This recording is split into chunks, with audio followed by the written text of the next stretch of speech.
Hello everybody. So today I want to talk about calculus.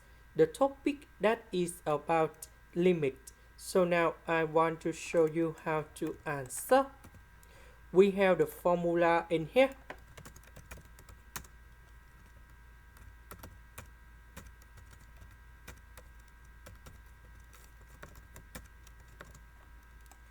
So this one that is about 1 to the power of 2.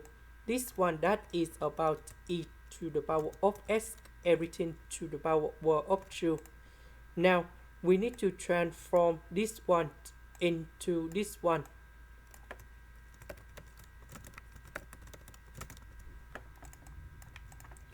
Next, we need to simplify on numerator and denominator.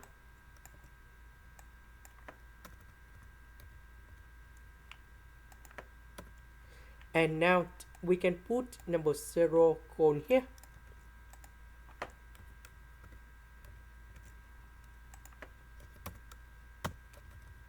And this is about 1 over 2. This is the end. Thank you for watching.